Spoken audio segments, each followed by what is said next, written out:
नमो तस्स भगवतो अरहतो सम्मा सम्बुद्धस्स। नमो तस्स भगवतो अरहतो सम्मा सम्बुद्धस्स। नमो तस्स भगवतो अरहतो सम्मा सम्बुद्धस्स। इममेव कथं यतटितां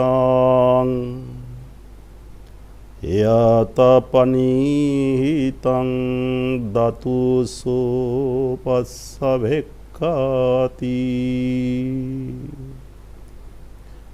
अत्तिमस्मिन् काये पटवी धातु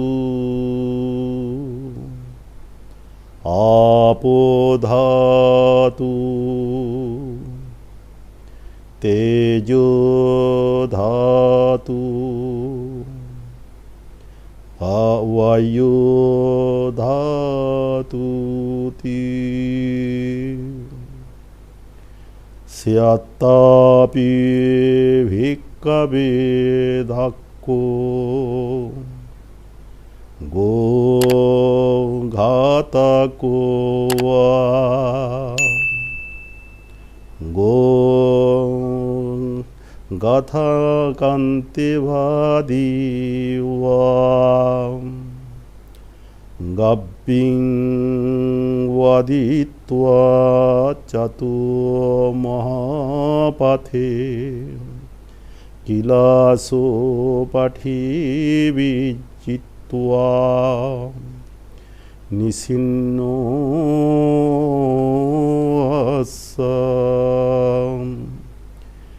एतेन सस्सवज्येन होतु ते जयमङ्गलम्।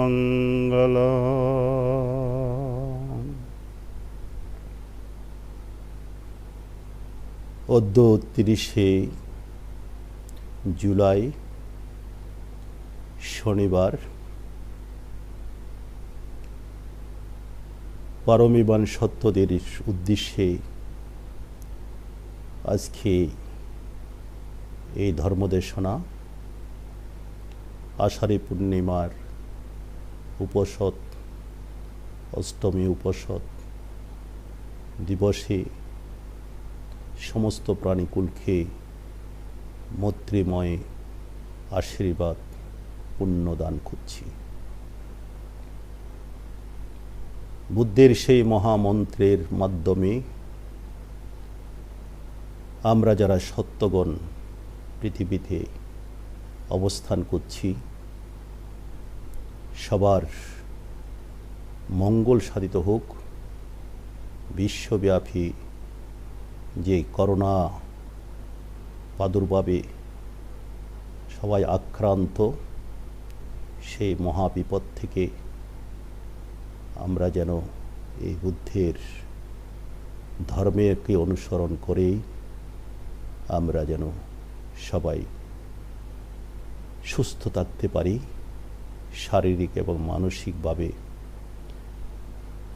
আমরা সুস্থ থাকতে পারি, এই প্রত্যাশা করছি পুণ্যের কাছে। আজকে আমাকে প্রশ্ন করা হয়েছে, উপসৎ দিবসে শারীরিক অসুস্থতা, বিশেষ করে মেয়েদের উপসৎ দিবসে ঋতুস্রাব অর্থাৎ মাসিক হলে কি করণীয়? এক, বন্দনা করতে পারবে কি? শীল পালন করতে পারবে কি? বিহারে গিয়ে উপসৎ গ্রহণ করতে কি পারবে? উপসৎ রাখা অবস্থায় অসুস্থতা বোধ করলে শীল কি ত্যাগ করতে পারবে? ত্যাগ করা উচিত। শারীরিক অবস্থায় শিলে উপসতে অধিষ্ঠিত হলে ঔষধ সেবন করতে পারবে কি? বুদ্ধ পূজা করতে পারবে কিনা, ভান্তেদের আহার দান করতে পারবে কিনা, মাসিক অবস্থায় উপসদ গ্রহণ, শীল গ্রহণ, বন্দনা করতে পারবে না পারলে কেন পারবে না, মাসিক অবস্থায় উপসদ গ্রহণ, শীল গ্রহণ, বন্দনা করলে কোনো পাপ হবে কি না, পাপ হলে কী ধরনের কর্মফল ভোগ করতে হবে, মাসিক অবস্থায় শরীরে, মাসিক অবস্থায় শীলে অধিষ্ঠিত হলে কোনো বিষয়ে, কোন বিষয়ে লক্ষ্য রাখতে হবে, এই সমস্ত প্রশ্ন করা হয়েছে আজকের দেশনায়।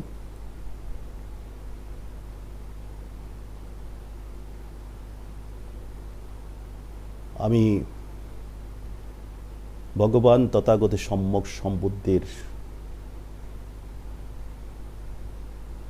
ধর্মক্রিয়া মাধ্যমে বলতে চাই, মাতৃজাতি পৃথিবীর শ্রেষ্ঠ জাতি। মাতৃজাতি হচ্ছে যে পূত পবিত্র জাতি, এই মাতৃজাতিই ত্রিলোক পূজ্য বুদ্ধাঙ্কুর বুদ্ধকেই জন্ম দিয়েছিলেন।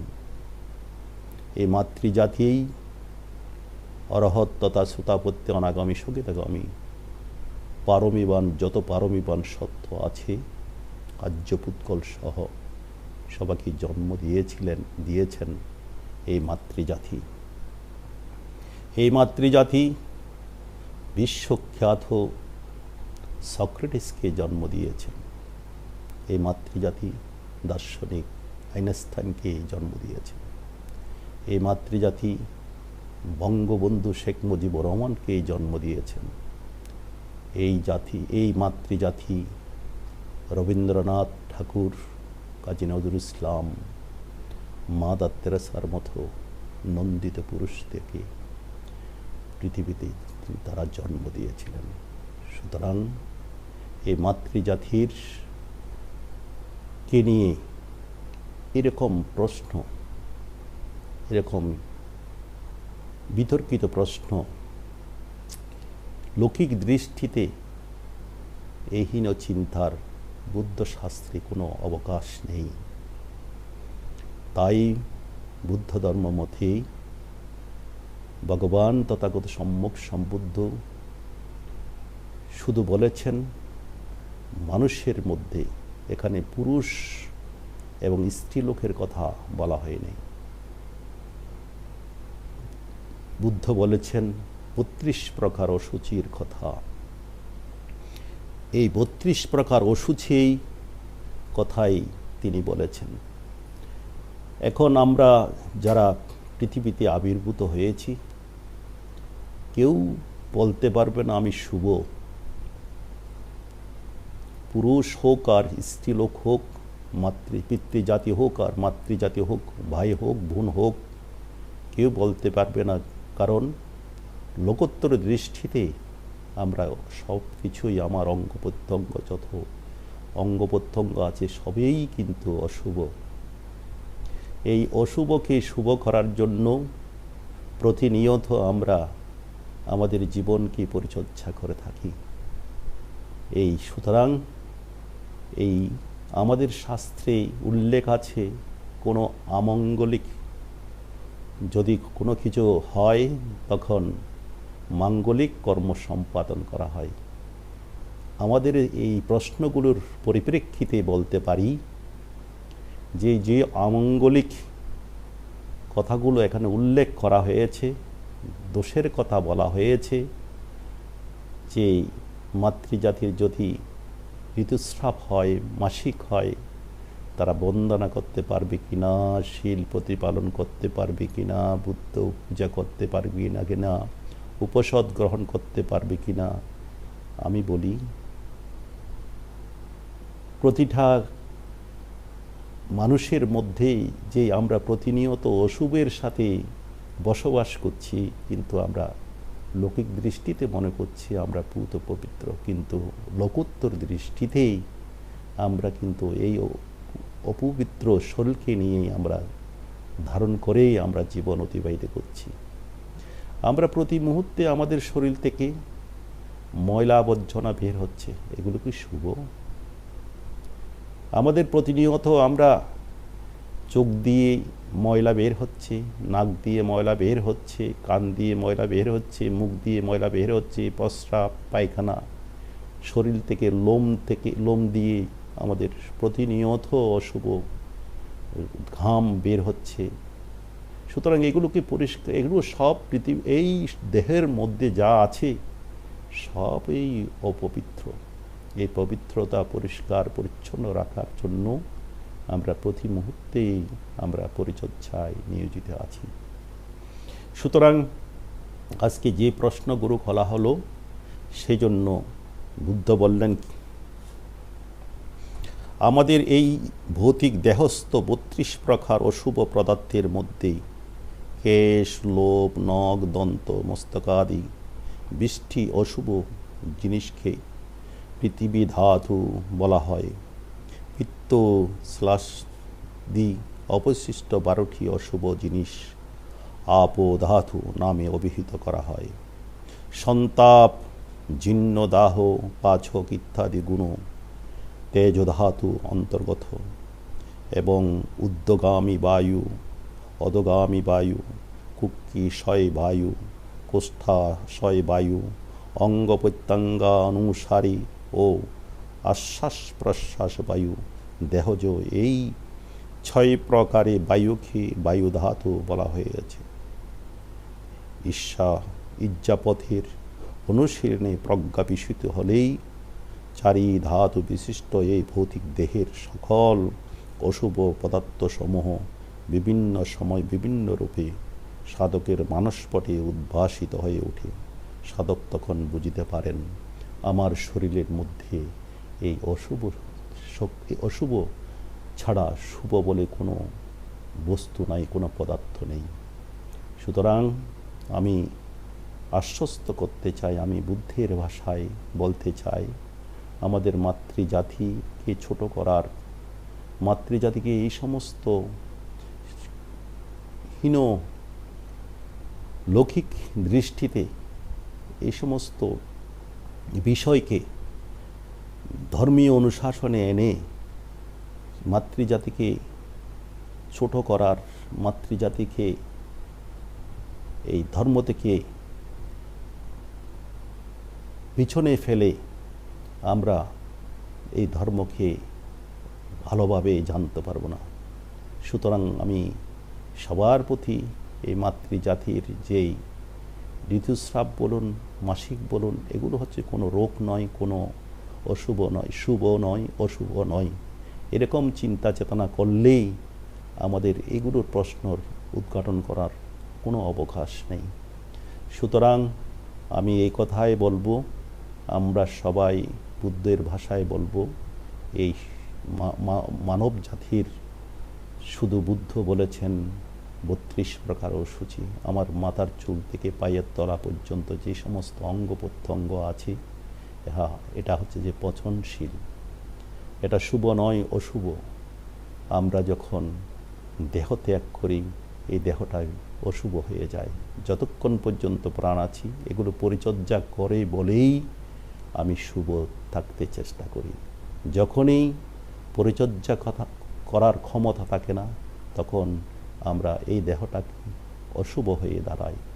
সুতরাং মাতৃজাতির যে বিষয় এসেছে, আমি যারা প্রশ্ন করেছে তাদেরকে সাধুবাদ জানাই, কারণ তাদের মধ্যে মনে মনে সংবেগ জাগতে পারে, কিন্তু তাদের স্বাভাবিকভাবে তারা পূর্বপুরুষ থেকে দাদু, ঠাকুরদা, বাবা বিভিন্ন সামাজিকভাবে এই প্রশ্নগুলো জেনে আসছে বিধায় তাদের মধ্যে সংবেগ উৎপন্ন হয়েছে। কিন্তু প্রগতিশীল যারা যুবক, যারা শিক্ষিত, যারা জ্ঞান চর্চা করে, যারা ধর্ম চর্চা করে, তাদের মধ্যে সন্দেহ উৎপন্ন হয়েছে বিধায় আজকে আমাকে এই প্রশ্নগুলো করা হয়েছে। আমি বুদ্ধের ধর্মের সঙ্গের দৃষ্টিতে আজকে মাতৃজাতিকে আমরা সম্মান করব, মাতৃজাতিরকে হীনভাবে এগুলো দৃষ্টিতে না দেখে আমাদের, কারণ বুদ্ধ, আমি আগেই বলেছি, বুদ্ধ শুধু এই কথায় বলেছেন প্রত্যেকের মধ্যে এই 32 প্রকার অসুচির কথা লেখা আছে। সুতরাং এখানে নারী পুরুষ কোনো ভেদাভেদ নাই। সুতরাং আমরা যদি কোনো অমঙ্গল কর্ম দেখি, সেই অমঙ্গলকে মঙ্গল করার জন্য আমরা শুভ কর্মগুলো সম্পাদন করতে হবে। যদি মাতৃজাতির এই সমস্ত ক্রিয়া দেখা দেয়, এই ক্রিয়ার মধ্যেও পরিষ্কার পরিচ্ছন্ন হয়ে বুদ্ধের অনুসারী হতে হবে, ধর্মের আশ্রয় নিতে হবে, শীল প্রতিপালন করতে হবে, উপসদ গ্রহণ করতে পারে, বুদ্ধ পূজা করতে পারবে, সঙ্গকে পূজা করতে পারে, পিতামাতাকে সেবা করতে পারবে, কারণ এতে বাধা নেই, কোনো বাধা নেই, কোনো অপবিত্রতা নাই, এটা হচ্ছে শুভ কর্ম। সুতরাং আমি আরও বলতে চাই, এই মাতৃজাতি উপসদ সেই সময় উপসদ গ্রহণ করতে পারবে। আমরা সেই জন্য আমাদেরকে চিন্তা করতে হবে, আমরা এগুলো কোনো বিষয়, বুদ্ধের শাস্ত্রে কোনো বিষয় নয়, সব কিছুই অশুভ, সেই অশুভকে প্রতি মুহূর্তে শুভ করার চেষ্টা করতে হবে। শ্রদ্ধাবান উপাসক উপাসিকা আজকে যারা এই কথা বলেছেন, যারা কি বলেছেন, আরও বলেছেন বুদ্ধ পূজা করতে পারবি না, ভান থেকে আহার দানকে, হ্যাঁ, সব কিছু করণীয় কর্ম সম্পাদন করতে পারবে। ও আরেকটা প্রশ্ন করা হয়েছে, উপসদ দিবসে ওষুধ গ্রহণ করতে পারবে কিনা। ওষুধ আমরা যে ভাত খাই, খাওয়া দাওয়া করি, সেটাও কিন্তু এক প্রকার ঔষধ। এই ভৌতিক দেহকে রক্ষা করার জন্যে, এই ভৌতিক দেহকে স্থিত রাখার জন্য, ঠিক রাখার জন্য আমাদের ঔষধ খেতে হয়। পানীয় একটা ঔষধ, প্রত্যেকটা খাদ্য এটা ওষুধ সদৃশ্য। সুতরাং উপসদ থেকে আমাদের যদি কোনো রোগ থেকে ওষুধ খেতে বাধ্য, ডাক্তারের নির্দেশ অনুযায়ী, সেখানে ওষুধ খেতে কোনো বাধা নেই। এগুলো আমাদের মিথ্যা দৃষ্টি। ওষুধ খেলে যে উপসদ ভেঙে যাবে, উপসদ নষ্ট হয়ে যাবে, এটা একটা ভ্রান্ত ধারণা। সুতরাং আমাদের শরীরকে ঠিক রাখার জন্য ওষুধ সদৃশ্য সমস্ত আহার গ্রহণ করতে পারবে। সুতরাং এখানে উপসদ থাকলে যে ওষুধ খেতে পারবে না, ধ্যান করলে যে বিকালে খেতে পারবে না, এটা কোনো শাস্ত্রের মধ্যে, বৌদ্ধ শাস্ত্রের মধ্যে উল্লেখ নাই। কারণ আমরা কি বলেছি, উপসদ প্রত্যেক ধর্মের মধ্যে উপবাস আছে। হিন্দুর মধ্যে, হিন্দু ধর্মীয় অবলম্বীদেরকেও উপসদ আছে, আমাদের মুসলিম ভাইদের মধ্যেও রোজা আছে, এটাও উপবাস। আমাদের খ্রিস্ট ধর্মীয় সম্প্রদায়ের মধ্যেও উপবাস আছে, কিন্তু বুদ্ধ ধর্মের মধ্যে আছে উপসদ, অর্থাৎ সৎ হয়ে তুমি উপবাস থাকো।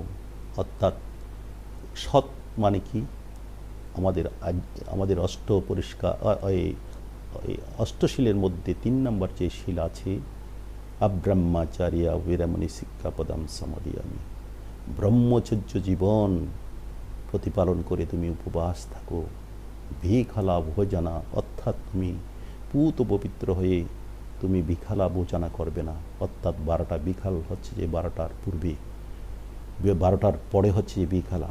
এই বিকালের মধ্যে কোনো হার্ড ফুড, অর্থাৎ শক্ত খাদ্য যেগুলো পায়খানা হয়, যেগুলো আপনার প্রস্রাবের মধ্যে যাবে, সেই বস্তু সেই আহার করতে হবে। তন্মধ্যে 8 প্রকার এই ঔষধ সদৃশ্য পানীয় খাবার এই শাস্ত্রে উল্লেখ আছে উপসদ দিবসে। সুতরাং পানীয় জাতীয় ওষুধ আপনারা সবাই খেতে পারবেন উপসদ দিবসে। সুতরাং শ্রদ্ধাবান উপাসক উপাসিকা, আপনাদের যারা এই প্রশ্নগুলো করা হয়েছে, এটা এই সময়ের মধ্যে একটা উপযুক্ত প্রশ্ন বলে আমি মনে করি। আমার চিন্তা চেতনা দিয়ে আমি এটার উত্তর দিতে চেষ্টা করেছি। ভুল ত্রুটি হলে ক্ষমা সুন্দর দৃষ্টিতে দেখবেন। আমি আবারও আপনার সবার যারা প্রশ্ন করেছেন তাদের আশীর্বাদ করি। এরকম প্রশ্ন যদি করা হয়, ধর্মীয় আলোচনা করা হয়, আস্তে আস্তে আমাদের প্রজন্ম যারা আছে তারা অনেক কিছু শিখতে পারবে। সুতরাং সবাইকে আবারও মৈত্রী জানাচ্ছি। আমি মাননীয় প্রধানমন্ত্রী সহ সকল বাংলাদেশি জনগণের, হিন্দু মুসলিম বৌদ্ধ খ্রিস্টান যারা আমরা আছি বাংলাদেশে বাঙালি, সবার প্রতি আমি মৈত্রীময় আশীর্বাদ জানাচ্ছি। এই ত্রৈমাসিক বর্ষাবাসের সময় সবাই যেন আমরা শীল সমাধি প্রতিপালন করে আমাদের মনুষ্য জীবনে যেন পরিপূর্ণতা আইন করতে সক্ষম হই, এরকম মৈত্রীময় আশীর্বাদ জানিয়ে, এবং আমি ছাত্র সংসদ যারা এই অনুষ্ঠানটি আমাকে এই প্রশ্নগুলো পাঠিয়েছেন তাদের প্রতি আমি মৈত্রীময় আশীর্বাদ জানিয়ে সাব্বে সত্তা সুখিতা হন্তু, জগতের সমস্ত প্রাণী সুখী হোক, দুঃখ থেকে মুক্তি লাভ করুক।